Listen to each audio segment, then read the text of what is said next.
அன்புள்ள தேவ பிள்ளைகளே, இந்த 2 வீடியோவும் இப்ப பாருங்க. டிசம்பர் மாதம் 25ஆம் தேதி தான் இயேசு பிறந்தாரா அப்படிங்கிற சந்தேகத்தில் ஒரு சில பேர் தவறான கருத்துக்களை சொல்லலாம். ஒரு சில பேர் என்ன சொல்கிறாங்கன்னா, அந்த இடையர்கள் அந்த குளிர்காலத்தில் மந்தைகளை மேய்த்திருக்க முடியாது, எனவே கண்டிப்பாக இல்லை என்று சொல்லி பொய்களை சொல்லலாம். ஆனால் யூதர்களின் யோம் கிப்போர் என்னும் பாவ பரிகார திருவிழா நடக்கின்ற காலமா இது சாம்பிராணி தூபம் காட்டும் யூத கலாச்சார திருநிகழ்வு. இந்த பண்டிகை யூதர்கள் காலண்டர்ல முதல் திசேரி அப்படின்னு சொல்லுவாங்க. ஆனா நம்ம கடைபிடிக்கிற கிரகோரியன் கேலண்டர்ல செப்டம்பர் கடைசி வாரம் அல்லது அக்டோபர் முதல் வாரத்தில் இருந்த விழா நடந்திருக்கலாம் என்று சொல்கிறார்கள். இதை ஏன் இந்த சொல்றாங்கன்னா, யூதர்கள் கொண்டாடும் இந்த விழாவில் தான் தூபம் காட்டுவதற்காக குருத்துவ பணிக்கு தேர்வு செய்யப்பட்டவர் தான் சக்கரியா. அப்பதான் அவர் ஆண்டவருடைய தூதர் சொல்கிறார், உன்னுடைய மனைவி சாரா கருவுற்றிருப்பார், உனக்கு ஒரு குழந்தை பிறக்கும்னு சொல்றாரு. அவரை நம்பாம இருக்காரு, அதனால அவரை பேச முடியாம ஆக்கிடுறாங்க. அன்புக்குரியவர்களே, எனவே செப்டம்பர் மாத இறுதியில் தான் இது நடந்திருக்கக்கூடும். ஏறத்தாழ செப்டம்பர் மாதம் 25ஆம் தேதி நடந்திருக்கக்கூடும் என்று சொல்கிறார்கள். லூக்கா நற்செய்தி முதல் அதிகாரம் 36வது வசனத்திலே அன்னை மரியாளுக்கு சொல்லப்பட்டிருக்கிறது, உன் உறவினராகிய எலிசபெத்துக்கு இதோ கருவுரை இயலாதவென்றவனுக்கு இதோ 6வது மாதம். எனவே அன்புக்குரியவர்களே, செப்டம்பர் மாதம் 25 முதல் மார்ச் மாதம் 25ஆம் தேதி அன்னை மரியாளுக்கு மங்கள வார்த்தை சொல்லப்பட்டது என்ற விழாவை நாம் கொண்டாடுகிறோம். இந்த செப்டம்பர் மாதம் 25 முதல் மார்ச் 25 வரை நாம் பார்க்கின்றோம், 6 மாதங்கள் இருக்கின்றன. எனவே அன்பு நெஞ்சங்களே, அன்னை மரியாள் கருவுற்ற நாள் மார்ச் மாதம் 25. எனவே மார்ச் மாதம் 25 முதல் டிசம்பர் மாதம் 25 வரை கரெக்டா பார்த்தீங்கன்னா 275 நாட்கள் இருக்கின்றன. ஒரு பெண்மணிக்கு குழந்தை கருவுற்று பிறப்பதற்கு 266 முதல் 280 நாட்கள் ஆகும் என்று சொல்கிறார்கள். அந்த வகையில் பார்க்கையில் இந்த மார்ச் மாதம் 25 தொடங்கி டிசம்பர் மாதம் 25ஆம் தேதி இயேசு ஆண்டவர் பிறந்த நாளை பார்க்கையில் அன்புக்குரியவர்களே, துல்லியமாக 275 நாட்கள் ஆகின்றன. எனவே இந்த டிசம்பர் 25ஆம் தேதி தான் இயேசு ஆண்டவர் பிறந்தார் என்பதை நாம் உளமாற நம்புவோம். இயேசுநாதர் பிறக்கிறாரு, உலகத்தையே மாத்த போது. ஏன் அந்த டேட்டை கொடுக்கல? அவருக்கு நல்லா தெரியும், கொடுக்காத போதே இவ்வளவு சேட்டை பண்றீங்களே நீங்க, நான் கொடுத்தா எவ்வளவு சேட்டை பண்ணுவீங்க. ஒரு பொய்யான டேட்டை வச்சுக்கிட்டே உலகம் இவ்வளவு தூரம் ஆட்டமா ஆடுது. அந்த டேட்டு மட்டும் தெரிஞ்சிருந்தா. ஒருத்தர் எங்கிட்ட சொல்றாரு, என்னைக்கோ ஒரு நாள் பிறந்தாரா இல்லையா? அவர் என்ன கேட்கிறாரு, என்னைக்கோ ஒரு நாள் இயேசுநாதர் பிறந்தாரா இல்லையா? அது 25ஆம் தேதி இருந்துட்டு போட்டோம். இந்த 2 வீடியோவும் பார்த்திருப்பீங்க. அதுல ஒருவர் பாதிரியார், மற்றொருவர் ஒரு சகோதரன். இந்த பாதிரியார் அநேகமாக கப்புச்சியன் சபையை சார்ந்தவர். அவர் போட்டிருக்கிற ட்ரெஸ்ஸை வச்சு சொல்றேன், அந்த கப்புச்சியன் சபையை சார்ந்தவராக இருக்க வேண்டும் என்று நினைக்கிறேன். இந்த பாதிரியாருக்குரிய படிப்பானது கிட்டத்தட்ட 6லேருந்து 10 ஆண்டுகள். உலகத்திலேயே இருக்க படிப்புலேயே பெரிய படிப்பு பாதிரியார் படிப்பு தாங்க. இந்த லாங் பீரியட் படிக்கிறது 10 வருஷம் படிப்பாங்க. இந்த 10 வருஷ படிப்பில் பார்த்தீங்கன்னா அவங்களுக்கு தியாலஜி சொல்லி கொடுக்குறாங்க, ஃபிலாசபி சொல்லி கொடுக்குறாங்க, இறையியலில் கை கண்டவர்கள் என்று அநேகரால் நம்பப்படுகிறார்கள். இன்னொருத்தரை பற்றி உங்களுக்கு சொல்லவே வேண்டியதில்லை. இவர் ஒரு ஸ்டார் வேல்யூ உள்ள பிரசங்கியார், உலக புகழ்பெற்றவர். இந்த 2 பேருடைய வழிபாடு பார்த்தீங்கன்னா ட்ரினிட்டி காடை தான் 2 பேரும் வழிபடுறாங்க. வேற வேற கடவுள் இல்லை, இவங்களுக்கு ஒரே கடவுள். அந்த பாதிரியாருக்கும் இந்த ஸ்டார் வேல்யூ உள்ள இந்த பிரசங்கியாருக்கும் பார்த்தீங்கன்னா கடவுள் வழிபாடுனா ஒன்று தான். அது என்னன்னா ட்ரினிட்டி காடை தான் இவங்க வழிபடுறாங்க. ஒருத்தர் சொல்றாரு, ஆண்டவராகிய இயேசு கிறிஸ்து டிசம்பர் 25ல் தான் பிறந்தாரு அப்படின்னு சொல்லிட்டு அந்த கிரகோரியன் கேலண்டர்லாம் கொண்டு உங்கள் முன்னாடி காட்டுறாங்க. இன்னொருத்தர் சொல்றாரு, இல்லை இயேசு கிறிஸ்து 25ஆம் தேதி டிசம்பர் 25 பிறக்கலை அப்படின்னு சொல்லி 2 பேருமே சொல்றாங்க. ஆனால் இவங்க 2 பேருடைய கடவுள் பார்த்தீங்கன்னா ட்ரினிட்டி காடு தான். ஆனால் கருத்து மட்டும் வேற வேறையா இருக்கு. இதில் முக்கியமாக நம்ம கவனிக்க வேண்டியது பார்த்தீங்கன்னா, இந்த டிசம்பர் 25 இயேசு கிறிஸ்து பிறக்கலைன்னு சொல்றவர் அதை ஒரு நகைச்சுவையாய் கொண்டு போகிறதுனால அதை ஒரு பெருசாக எடுத்துக்க மாட்டாங்க, ஒரு காமெடியாக சொல்லிடுறாரு. அவர் சொல்கிற விஷயம் பார்த்தீங்கன்னா ஒரு காமெடி. நான் எப்படி இதை சிந்திக்கிறேன் அப்படின்னு சொன்னோம்னா, ஏறக்குறைய அவர் டிசம்பர் 25 இயேசு கிறிஸ்து பிறக்கலன்றதே ஒரு நகைச்சுவையா சொல்றதுனால, அந்த கப்புச்சியன் சபையை சார்ந்த அந்த பாதிரியாரை ஓரளவுக்கு காப்பாற்றி இருக்கிறார். அவருடைய கருத்துக்கு இவர் வலு சேர்த்திருக்கிறார் என்று தான் நான் நினைக்கிறேன். அவங்க 2 பேரும் சொன்னது ஒரு பக்கட்டு இருக்கட்டும். இப்ப நாம வந்து இந்த பரிசுத்த வேதாகமத்திலே எப்படியாக நமக்கு சொல்லப்பட்டிருக்கிறதுன்னு பார்க்கலாம். உலக கிறிஸ்தவ மக்கள் டிசம்பர் 25ஆம் தேதிய அ மரியின் வயிற்றில் கர்த்தராகிய இயேசு கிறிஸ்து பிறந்தார் என மகிழ்ந்து கொண்டாடி வருகின்றனர். அன்னைக்கு புத்தாடை அணிந்து பரிசு பொருள்லாம் வாங்கி, குறிப்பா கேக்குகளை பரிசாக கொடுத்து, கேக்குகளை பரிசாக வாங்கியும், அ அந்த டிசம்பர் 25ஆம் தேதிய கிறிஸ்துவின் பிறப்பாக கொண்டாடி வருகிறார்கள். இயேசு கிறிஸ்து டிசம்பர் 25ல தான் பிறந்தார்ன்றதுக்கு ஆ நமக்கு என்ன விதமான ஆதாரங்கள் வேதாகமத்திலே சொல்லப்பட்டிருக்கு அப்படின்னா, அதற்கான நேரடியாக நாம் பார்த்தோம்னா, டிசம்பர் 25ஆம் தேதி இயேசு கிறிஸ்து பிறந்தார்ன்னு எந்த விதமான நம்ம வேத வசனங்களையும் நம்ம பார்க்க முடியாது. இயேசப்பா இந்த பூமியில மனிதனாக பிறந்தத டைரக்ட்டா நம்ம புரிந்து கொள்ள முடியாவிட்டாலும், ஒரு சில வசனங்கள் மூலியமாக நாம் புரிந்து கொள்ள முடியும். லூக்கா 1ஆம் அதிகாரம் 5வது வசனத்திலிருந்து 24வது வசனம் முடிய நம்ம கொஞ்சம் கவனமா வாசிச்சு பார்க்கணும். அதுல 9வது வசனத்துல இந்த ஆசாரிய ஊழியம் செய்து வருகிற சகரியா வந்து தேவாலயத்திலே தூபம் காட்டுறதுக்கு சீட்டு பெற்றார். 9வது வசனம். 23வது வசனத்துல ஊழிய நாட்கள் நிறைவேறின பின்பு அவர் வீட்டுக்கு போனாரு. 24வது வசனத்துல எலிசபெத் அம்மா வந்து கர்ப்பவதியானார்கள் என்று வேதவசனம் சொல்றது. குறிப்பா இந்த தூப சீட்டு எப்பொழுது கொடுக்கப்படும் அப்படின்னு பார்த்தோம்னா, 2 நாளாகமம் 2ஆம் அதிகாரம் 4வது வசனம். லேவியர் 23ஆம் அதிகாரம் 5வது வசனத்துல பார்த்தீங்கன்னா, இந்த பஸ்காவானது முதல் மாதம் 14ஆம் தேதி சாயங்காலம் இந்த கர்த்தருடைய பஸ்கா கொண்டாடப்படும்.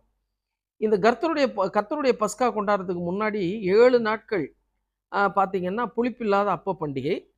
அதற்கு முந்தின நாள் தான் பார்த்தீங்கன்னா, இந்த தூப சீட்டானது அந்த ஆசாரியனுக்கு கொடுக்கப்படும். அத நீங்க வந்து யாத்திராகமம் 40ஆம் அதிகாரம் 2வது வசனத்துல, "நீ 1ஆம் மாதம் 1 தேதியிலே ஆசரிப்பு கூடாரத்தின் வாசஸ்தலத்தை ஸ்தாபனம் பண்ணு" அப்படின்னு சொல்லி ஒரு வசனம் இருக்கு. யாத்திராகமம் 40:27 வாசிக்கிற பொழுது, "அதன் மேல் சுகந்த வர்க்கத்தினால் தூபம் காட்டினார்" அப்படின்னு நம்ம வாசிப்போம். அப்போ 1ஆம் மாதம் 1 தேதியிலே ஆசரிப்பு கூடாரத்தினுடைய வாசலிலே ஸ்தாபனம் பண்ணு. அன்னைக்கு தூபம் காட்டணும். அப்ப யூதர்களுடைய மாதத்தை நாம் பார்க்கிற பொழுது, எல்லாருக்கும் தெரிஞ்ச ஒரு விஷயம் தான். முதல் மாதம் பார்த்தீங்கன்னா, நிசான் மாசம் அப்படின்னு சொல்லுவாங்க. நிசான் அல்லது ஆபிப்பு. இந்த மாசம் வந்து 30 நாட்களை கொண்டது. இப்ப அந்த பாதிரியார் சொன்னது மாரி, கிரகோரியன் காலண்டர்ல இந்த கரெக்ட்டா இந்த ஆபிப் மாதம் எப்போ வரும் அப்படின்னு சொன்னோம்னா, மார்ச் 12ஆம் தேதியிலிருந்து ஏப்ரல் 11ஆம் தேதி வரைக்கும் இந்த ஆபிப் மாதம். யூதருக்கு அது ஆபிப் மாதம், ஆங்கிலேயருக்கு மார்ச்லேருந்து ஏப்ரல். நம்ம வந்து இப்போ கடைபிடிச்சிட்டு வர்றது. முதல் மாதம் அதாவது நிசான் அல்லது ஆபிப்பு. அதாவது கிரகோரியன் காலண்டரின் படி பார்த்தீங்கன்னா, மார்ச் 12லேருந்து இது வந்து ஆரம்பிப்பதால், ஆபிப் மாதம் ஆரம்பிப்பதால், அதுலேருந்து 14 நாள கூட்ட வேணும். ப்ளஸ் பண்ணணும். 14 + 12 பார்த்தீங்கன்னா, மார்ச் 26ஆம் தேதி வருகிறது. அப்படி கணக்கு வருது. அதுலேருந்து 7 நாட்களுக்கு முன்பதாக தூபம் காட்டுகிற சீட்டை பெறுவார்கள். அப்படின்னா என்னைக்கு பெற்றிருப்பார்கள் அப்படின்னு பார்த்தோம்னா, 19ஆம் தேதி மார்ச் மாதம் 19ஆம் தேதி இந்த சீட்டை பெறுவார்கள். அந்த மார்ச் 19லேருந்து 26 முடிய பார்த்தீங்கன்னா, அப்ப பண்டிகையெல்லாம் கொண்டாடுறப்ப பார்த்தீங்கன்னா, காலை மாலை எந்நேரமும் பார்த்தீங்கன்னா, அந்த தேவாலயத்திலே அந்த ஸ்தாபனம் பண்ணுகிற இடத்துல பார்த்தீங்கன்னா, அவர்கள் வந்து தூபம் காட்ட வேண்டும். அப்ப இந்த தூப சீட்டை அந்த ஆசாரியன் என்னைக்கு பெறுவார்னா, மார்ச் 19ஆம் தேதி இந்த சீட்ட வாங்குவாங்க. அந்த 1 வீக் பார்த்தீங்கன்னா, அவங்க ஊழியம் செய்வாங்க. ஊழியம் செஞ்சுட்டு, மார்ச் 26ஆம் தேதி பஸ்கா பண்டிகையை முடிச்சுட்டு, அவங்க வீட்டுக்கு திரும்புவாங்க.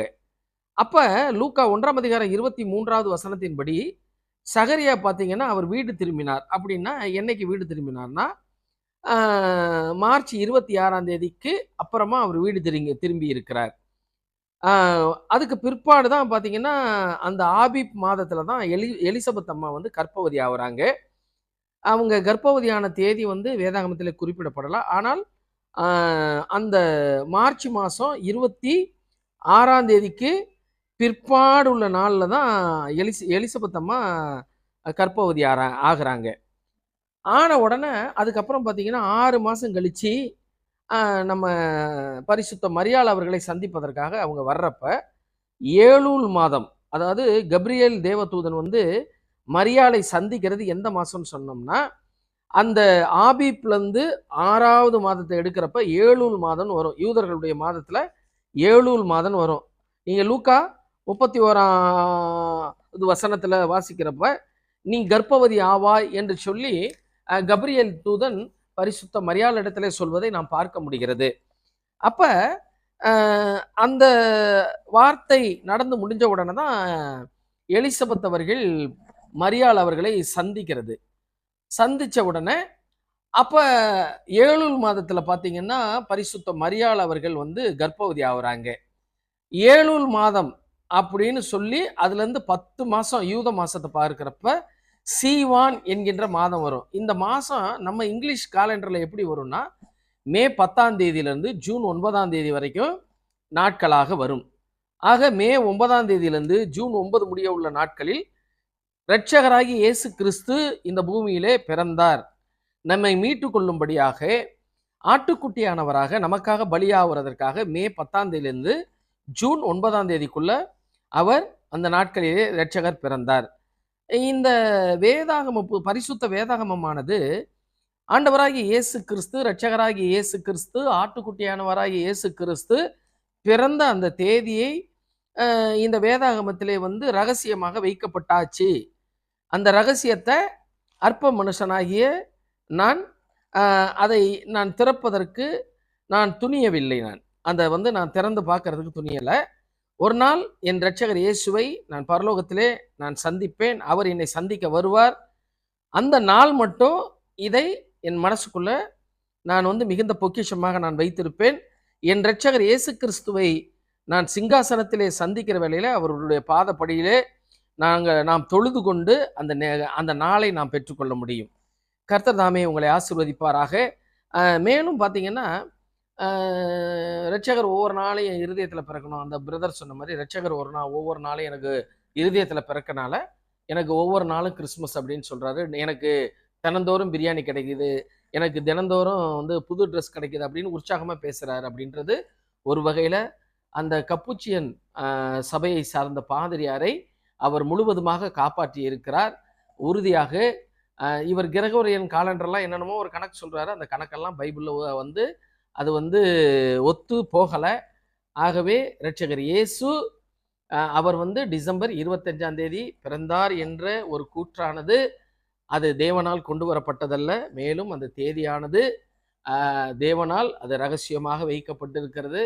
அதை நிச்சயமாய் நாம் தெரிந்து கொள்ள வேண்டும் என்றால் அவரை சந்திக்கிற பொழுதுதான் அதை நாம் கேட்டு பெற முடியும் என்ற ஒரு ஆவிக்குரிய நல்ல நிதானத்தோடு கூட நாம் பகுத்தாராய முடியும். ஆகவே ஆண்டவர் சொல்றாரு, வீணான காரியங்களிலே உங்களை ஈடுபடுத்தி கொள்ளாதீங்க. அந்த நாள் பாருங்க, நாம் வந்து மகிழ்ச்சியாக கொண்டாடினாலும் இந்த உலகத்தில் அநேக ஜனங்கள் வேதனையோடு துக்கத்தோடு காணப்படுவார்கள். கிறிஸ்தவர் அல்லாதவர்கள் அவர்கள் துக்கம் என்றைக்கு சந்தோஷமாய் மாறும் என்று சொன்னால், இரட்சகர் இயேசு நியாயாதிபதியாக இந்த பூமியிலே வர்ற நாளில் தான் எல்லா ஜனங்களுக்கும், எப்படி ஆண்டவர் இயேசு கிறிஸ்து பிறந்த பொழுது எல்லா ஜனங்களுக்கும் மிகுந்த சந்தோஷம் உண்டாக்கக்கூடிய ஒரு நற்செய்தி எல்லா ஜனங்களுக்கும் கிடைச்சதோ, அது போல நியாயாதிபதியாகி இயேசு கிறிஸ்து இந்த பூமியில வர்றதான் ஒரு பெரிய சந்தோஷத்தை கொடுக்கும். அந்த நாள் தான் நமக்கு நிச்சயமான ஒரு உண்மையான ஒரு நன்மையான கிறிஸ்துமஸாக நமக்கு இருக்கும் என்று நான் நிச்சயிக்கிறேன். கர்த்தர் தாமே உங்களை ஆசீர்வதிப்பாராக. ஆமென்.